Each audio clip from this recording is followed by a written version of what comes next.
Hello, सभी का स्वागत है हमारे इस यूट्यूब चैनल में।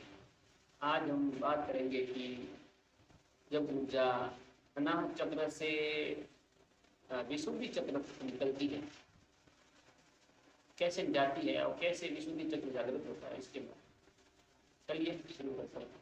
सभी वीडियो शुरू करने से पहले निवेदन है कि सभी जो भी हमारे यूट्यूब चैनल में नए हैं वो हमारे इस चैनल को सब्सक्राइब करें, वीडियो को लाइक और शेयर जरूर करें और वीडियो को कंप्लीट देखें, पूरा देखें, जिससे आपको योग तपस्या करने में और ज़्यादा ध्यान करने में हेल्प मिलेगी, मदद मिलेगी। और इसके बारे में हम चले शुरू करते हैं। विशुद्धि चक्र तक पहुंचने के लिए जिसका अनाहत चक्र जागृत हो चुका है वही विशुद्धि चक्र तक आ सकता है। कोई भी योग तपस्या करने वाले जो साधक है, ध्यान करने साधक है, वो डायरेक्ट किसी चक्र पर नहीं आ सकते, उसको क्रम से ही आना पड़ेगा। क्योंकि जो चक्र है हमें स्थूल से, जैसे कि स्थूल 100%, 100% एक चक्र खोला, स्थूलता कम हुई, सूक्ष्मता बढ़ी, और फिर एक चक्र खोला तो स्थूलता कम हुई और सूक्ष्मता बढ़ी, फिर चक्र खोला, स्थूलता कम हुई और सूक्ष्मता बढ़ी। अर्थात आपको सूक्ष्मता को बढ़ाना है, स्थूलता को कम करना है। और स्थूलता को कम करेंगे तभी सूक्ष्मता बढ़ेगी। जैसे जैसे स्थूलता कम होगी और सूक्ष्मता बढ़ेगी, आपके चक्र खोलने लगेंगे, तब आप विशुद्धि चक्र को पहुँचते हैं। विशुद्ध चक्र जो हमारे गले में स्थित है, जिसका तत्व है आसमान तत्व, जो आसमान तत्व का सूचक है। और ये अनाहत चक्र से भी सूक्ष्म ऊर्जा है, सूक्ष्म तत्व है। जब ऊर्जा अनाहत चक्र से होती हुई तो हमारा जो चक्र है, विशुद्धि चक्र है, वो आसमान तत्व तक पहुँचती है, तो आपको वायु से भी हल्कापन अनुभव होगा। आपको ऐसा लग जाएगा कि आप असीम हो गए। असीम मतलब आप पूरी तरह प्रकृति में व्याप्त हो गए, इस प्रकार का अनुभव होगा। और आप हवा से भी, वायु से भी हल्के स्वयं को अनुभव करेंगे। और जब आप उसमें एक पावर भी मिलती है कि काफ़ी बातें, आप जो बातें हैं आप सच होना शुरू हो जाएगी। बस इस समय आपको ध्यान विशेष देना होगा कि सोच समझ के बोलना, क्योंकि कभी कौन सी बात सिद्ध हो जाए पता नहीं चलता। क्योंकि वायु चक्र, सॉरी, मणिपुर चक्र ओपन होने के बाद ऐसा काफ़ी साथ होता है, मेरे साथ भी हुआ है। इसलिए आपको सावधानी है कि सोच समझ के उस समय बोलना है। और विशुद्धि चक्र ओपन होने के बाद जब आप ये जो होता है आसमान की रंग का, और विशुद्धि चक्र जो है हमारे गले में स्थित है, कंठ में स्थित है, इसको कंठ चक्र भी बोलते हैं।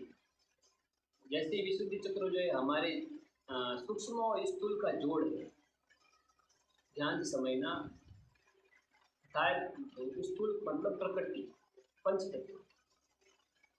आसमान जो है वो, जैसे कि सूक्ष्म लोक और धरती लोक, इस जो बीच का जो भाग है वो है आसमान। यही है जो दोनों का आपस में जोड़ता है। तो ठीक ऐसे ही हमारे शरीर में भी ये दोनों को जोड़ता है। जैसे कि सिद्ध पुरुष होते हैं, तो मान लो किसी भक्त ने कभी जहर खा लिया, तो वो जहर को कैसे ठीक करते हैं? वो इसी चक्र के द्वारा जहर को ठीक, उस जहर को स्वयं सोख लेते हैं। जैसे जो कथाओं में जो बात कही गई है कि जब देवताओं और असुरों के बीच युद्ध हुआ तो सागर मंथन हुआ, सागर मंथन में जहर निकला, हलाहल, हलाल बोलते हैं, हलाल निकला। तो हलाहल शंकर जी ने अपने गले में धारण किया। अब आप बताओ, शंकर जी ने अपने गले में ही क्यों धारण किया? क्योंकि गला ही एक ऐसा है जो प्रकृति और सूक्ष्म और स्थूल दोनों का केंद्र है। मतलब अर्थात चाहे तो जॉइंट है, जुड़ाव है। यदि आप उस पर आ, किसी भी ध्यान करते, आप मान लो कि जैसे कि आपको नशा कर दिया, नशे के अंदर, नशा तो नशा है, नशा तो चढ़ता है शरीर के अंदर। यदि आप उस समय आप विशुद्धि चक्र की जब अपना ध्यान लगा दें, तो आप जो नशा जो ऊपर चढ़ता है वो आएगा जरूर, चढ़ेगा, आपको अनुभव होगा, परंतु उस नशे का असर आप पर नहीं होगा। ध्यान से समझना। जैसे किसी ने शराब पी ली, तो अब वो, यदि वो जिसका विशुद्धि चक्र ओपन हो चुका है, विशुद्धि चक्र, और शराब पी ली उसने, तो अपने शरीर पर नियंत्रण करना है। तो शरीर पर नियंत्रण करना है तो विशुद्धि चक्र तक भी वो ध्यान करता है शराब पीने के बाद, तो उसके ऊपर उसके नशे का कोई अनुभव उसको नहीं होगा। नशा नशों की जो नशा जैसे लोग पागल के हो जाते हैं ना, तो उसको अनुभव नहीं होता। नीम करोली बाबा ने भी ऐसा ही किया था। उन्होंने भी बहुत बड़ी नशे की गोलियाँ खा ली थी और अपने ध्यान को विशुद्धि चक्र में, वो तो सिद्ध पुरुष थे, ले आए थे।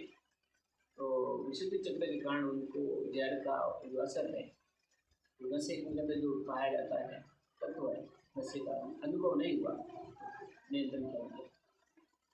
तो विशुद्धि चक्र के अनुभव खोलने के बाद आप चाहे तो किसी भी चीज़ को नियंत्रण कर सकते हैं, इस प्रकार से जैसे अभी बताया कि ये किसी और की बात नहीं है, मैंने स्वयं मेरी बात है। मैंने भी एक दिन अपना अनुभव बताता हूँ। मैंने भी स्वयं एक दिन बहुत सारी भांग पी ली थी, लगभग 7-8 ग्लास एक ही बार में। तो बहुत नशा चढ़ा, नशा तो चढ़ा, परंतु अब वो मुझे पता है, मैं तो विशुद्धि चक्र ओपन किया हुआ था, तो पता है नशे की तरंग के ऊपर माइंड में चढ़ रही है। अब उसको नियंत्रण करने के लिए मैंने अपने संपूर्ण ध्यान को विशुद्ध चक्र में ले आया। तो मेरे सारे स्टाफ जो थे वो तो नशे में धुत पड़े, उनको शरीर का होश नहीं, और मेरा पूर्ण होश पूरी तरीके से अपना काम भी कर रहा हूँ। और शायद लोग सोच में पड़ गए कि ये पहली बार इसने किया और फिर इसको कुछ नहीं हुआ। और इसी कारण मैंने अपनी विशुद्धि चक्र से इसी को नियंत्रण किया। अभी अगली वीडियो में बात करेंगे जो दिव्य प्रकाश दिखाई देता है आज्ञा चक्र के बारे में, वो बात करेंगे। तो आज्ञा चक्र के लिए आप अगली वीडियो में बात करेंगे। और चैनल को सब्सक्राइब करना, इसका जो प्रश्न है वो कमेंट करना, और वीडियो हमें सपोर्ट करना। जब आप सपोर्ट करते हैं तो हमें मोटिवेशन मिलता है, इस हमें और वीडियो और बनाने का, और साधक को में जो ध्यान में जो अड़चन आती है उसको सॉल्यूशन करने का मौका मिलता है। तो आज के लिए इतना ही। ओम नमः शिवाय।